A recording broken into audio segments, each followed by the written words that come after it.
Creative Babble.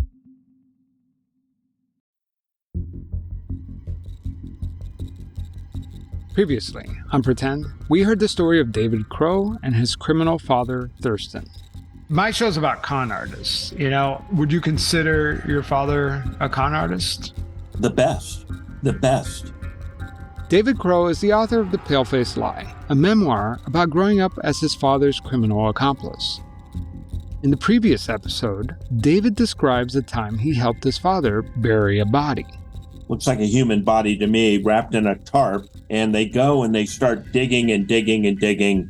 And I said, oh, I can tell that's human blood on your clothing. There's human blood on that duffel bag. If a policeman stops us, there's evidence. David's father, Thurston Crow, lived a life of crime, stealing, lying, and killing anyone who stood in his way. And right beside him, the whole time, was his young son, David. We start driving, and Dad and I start arguing. First time I've ever really talked back, and I said, that had to be a human body. And he said, none of your damn business. I said, sure it is. I'm an accomplice. He said, you're not an accomplice to anything. You're just an idiot son that I own, and you're going to drive, and you're going to shut up. This is one man's story of overcoming a life of crime and trying to make sense of why the one person he trusted the most in this world took advantage of him. I'm Javier Leiva, and this is Pretend. Stories about real people pretending to be someone else.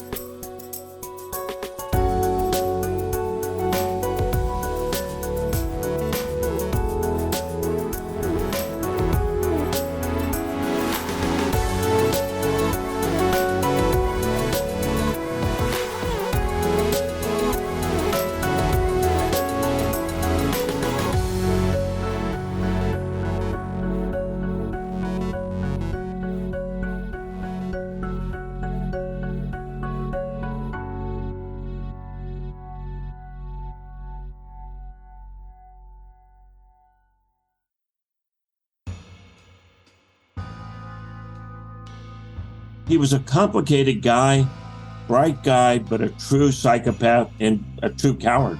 You were always his accomplice in a way. Always. And I always knew it was wrong. And I always knew if I didn't break free, I'd wind up like him. And Dad and I went through several discussions that were very heated after that. I told him I'd never do his bidding again, ever. And I didn't know what he had gotten me into.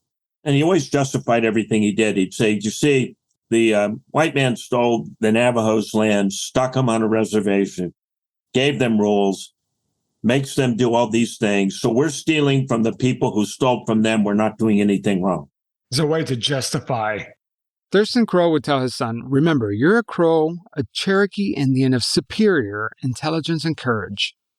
During dinner, Thurston would tell stories about how his Cherokee parents struggled to survive and the vicious white son of a bitches who abused them. And for a long time, David believed it.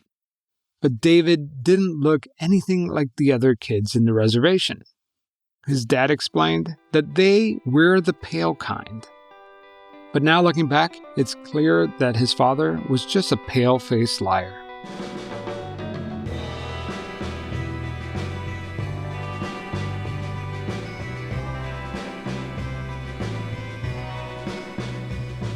Throughout his childhood, different women came in and out of their lives. Dad was a huge womanizer.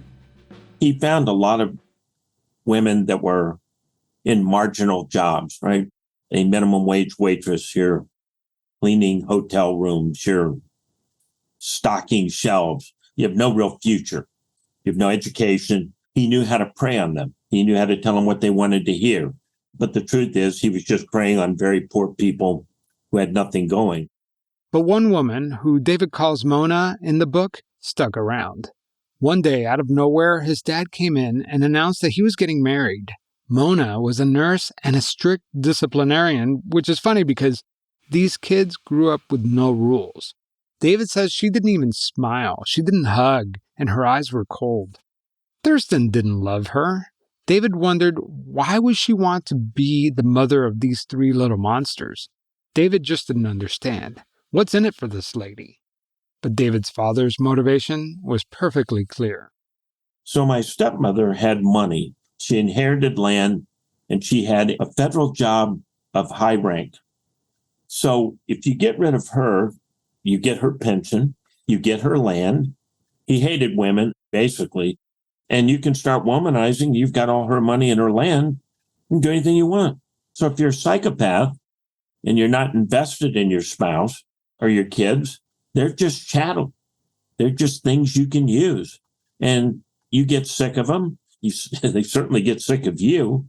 And he just never ending. But how did it go down? Like, what was his plan? Well, his plan was she owned some land on the Outer Banks of North Carolina, and some of it was in a swampy area. It's now 1981. All the kids are grown and living on their own. David moved to Washington, D.C., and was working as a lobbyist. Everything was going fine until one day David's sister called. He says he could barely make out what she was saying. Something about, "You're the only one who could save her." He tried to calm her down. What happened was my sister called me and said, "Dad's going to take me to the swamp." The plan was to convince Mona to clear the brush on the swampy part of their Cape Hatteras property in North Carolina. And when she turns her back, he hits her in the head with the shovel, chops her up, cuts a hole in her stomach so she doesn't float, puts her in bags, puts heavy rocks in it, and my sister drives her out of there, and no one ever saw her, and we don't know what happened to her. I don't understand why Thurston would tell his daughter this, but David believed her. He said his sister was hysterical. She worried that if she didn't help, he would kill her too. He's going to take our stepmother there. He's going to kill her. I'm going to drive him out of there. He's going to hide in my trunk. And we're going to say we were together all day. We never saw her. We don't know anything about where she was. So my sister was going to be dragged into this. And she called me, said, "You need to help me stop him." But maybe there was more to this plan. David thought if Dad got his sister involved in a plot to kill Mona, then he knew that his sister would call David. She knew that my sister would call me. He wanted to draw me in. I think he actually wanted to kill me. David says his dad hated him more than anyone else. He was jealous of David's success. He had reached a point with me where I'd gone against him enough times, and in his convoluted mind, I had done much better than him in my career, and it was time to get rid of me. And I knew that, and I understood how he thought. I understood how he used accomplices. I understood everything about him. Thurston's plan was to kill him and Mona. Then he would keep her house and her money. Maybe David should call Mona and warn her, but he says that won't work because she wouldn't believe him. And he says calling the police wouldn't work either because that would only make things worse. I understood everything about him. Scary, but it saved me. And I devised a plan. And what was the plan? All this is going to happen on the Outer Banks. He thought that I would go down to the Outer Banks where all this happened and stop him. But I knew that he hadn't left for the Outer Banks yet, and he was still up in Washington, D.C. area, lived in a house about 5 miles from where I did. And I knew I had to stop him before he ever went down there. And I knew he didn't know that I knew he was there. And so I came up with a plan that I think is a dynamite plan. It worked. I used every trick he taught me against him. David wrote a series of letters detailing the murder plot. One letter was addressed to the Hatteras Police Department. The other letters were for the local paper, 2 separate neighbors, and the last letter was for the FBI. He gave the letters to his friend and instructed her to mail them if she didn't hear back from him by Monday. The letters were an insurance policy to make sure his father didn't get away with it. David tells me that he knows exactly what makes his father tick. His plan was to stop him using everything he taught him. There was only one last thing for him to do. He drove to his father's home in Virginia the night before the murder. He snuck into the garage, loosened all the bolts in his father's car, poured sugar down his gas tank, and if that wasn't enough, he wedged a potato into the tailpipe. Before he left, he taped copies of the letters addressed to the police, the paper, and the FBI to his father's windshield. The last letter was a forged confession that appeared to be written by Thurston Crow. If only he could see his father's face when he discovered it the next morning. But one thing was for sure. There was no way in hell that he would even try to attempt to hurt his sister or Mona. After he left his father's house, David called his sister and told her to stay put. If Dad asks, tell him you have not heard from me. He'll be furious. His sister was worried that her father might try to hurt her, but David said, don't worry. My stepmother, she was a strange woman in so many ways. She's smart enough, but just zero people skill. And after my father attempted to kill her and all that, she pretended it never happened, and my sister and I made the whole thing up. But it was a very difficult time for me, but I understood him and I understood how to stop him. I have to admit, this is a wild story, but that's what David says happened. Those letters never arrived at the police station, it never hit the media, and there are no public records to corroborate this murder attempt. But he told me that this is all very real. He said he waited his whole life for his father to make the next move. He wasn't worried that Thurston would physically harm him. After all, by now, his father was a frail old man. He was worried that his father would retaliate by destroying his political career in Washington. That would hurt the most. But years passed and nothing. No word from Dad. He didn't hear from his father again until 1983. Thurston called and acted like nothing ever happened. He asked, why am I the one who has to call you? Years passed and the old man became weaker and weaker. His heart was failing him. His wife Mona's mind started slipping, and eventually she was diagnosed with dementia. There was no one to take care of him. Towards the end of his life, when I became his legal and medical guardian and got him through his last years, and I told him I was going to do all this, and I fact-checked him against, he's extremely angry. You're never going to write this book. I said, oh, yeah, I am, but I'll wait till you're gone. And you're an atheist and you don't care, and you're not there anyway, and so I'm going to do it. And I laid this all out for him. And he may have hated it, but I'm the only kid that talked to him, and I was his legal and medical guardian. I actually fact-checked with him for about 2 years. And he didn't like it, but I was the only one that would speak to him. Every story has a hero, and every hero needs a sidekick. In the comics, the sidekick is not just a placeholder or an accessory to the protagonist. The sidekick plays an important part. Their job is not to outshine the hero. Their job is to save the hero from themselves. But they must do it without stealing the show. Remember, the hero always has to remain the center of attention. And he'd brag about stuff, and a lot of stuff were lies. I had to figure out what he was lying about and what he wasn't. There was a lot of tells. He would raise his voice and puff his chest out, and you knew he was lying. But there's times he would repeat things enough. This isn't easy. Sure, David admits that he was an accessory to some of his father's crimes, but he says he never let his father's morals become his own. He eventually made a name for himself in Washington, D.C., and no one around him even knows about his past. But being his father's foil came at a price. I broke up with the girl I probably would have married because I said, you don't want anything to do with my family. And she said, oh, well, we'll understand. No, you won't. And if you do, you're crazy. But it was a defining moment in my life. And it's something I kept back all the way till I was in my early 50s when I started writing the book.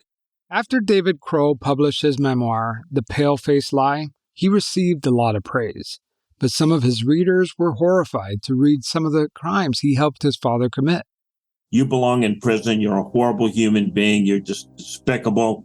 How do you live with yourself? And, the answer I would give, I did then, did now, is from the time I was 4, my dad controlled me. He was built like an NFL linebacker. He beat my brother and I with the buckle end of a belt till we couldn't walk. And he was very bright and very controlling. And it took all the way to that moment for me to break free of that. And no, I did not do the right thing. David tells me that his life could have turned out completely different. I went to San Quentin and met the warden and got a tour. And he said, you should be really proud of yourself. 3 out of 4 guys that go up with a violent con are in the prison cell nearby. He said, you never did anything violent and you should be very proud of that. And my whole life has been about break the cycle. But obviously it took a long time. I think one of the strengths of the book is the honesty. I don't ever portray myself as holier than thou, better than my circumstance, or I was so brave. Sometimes I was brave, a lot of times I was weak, and sometimes I was just a flat-out coward. Maybe it just wasn't in your nature, you know? Well, none of the kids. No, and I wouldn't be violent to anybody, and I never would. I just absolutely flat don't believe it in any part of that, and stealing, lying, or any of it. David says that he spent his entire life trying to be the opposite of his father. Even towards the end of Thurston's life, he told his son, "You always were a do-gooder. No one will ever give a shit what you do. Let me assure you of that." After Thurston turned 85, he had a series of strokes. His reign of terror was coming to an end. But before he died, he reached for David's hand and said, "You were my favorite one. I love you, son. I always have." And David leaned over and said, "I always loved you too, Dad. Goodbye." And he walked away. I mean, I'm sorry you had to live this life, but it sounds like you've been very successful regardless, despite that. Happily married, great kids. In my lobbying firm, we've had 300 interns that I've helped mentor. Life is good. I have 2 grandkids that are fantastic toddlers, good relationship with my siblings, lots of good things in my life, and I feel very lucky to have escaped it. That's great. To have broken the whole cycle and just be free and be happy.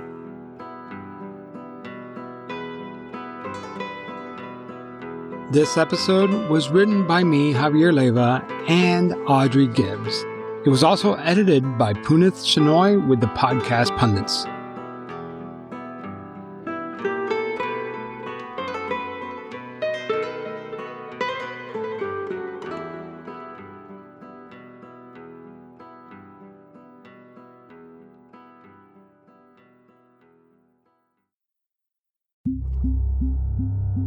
Creative Back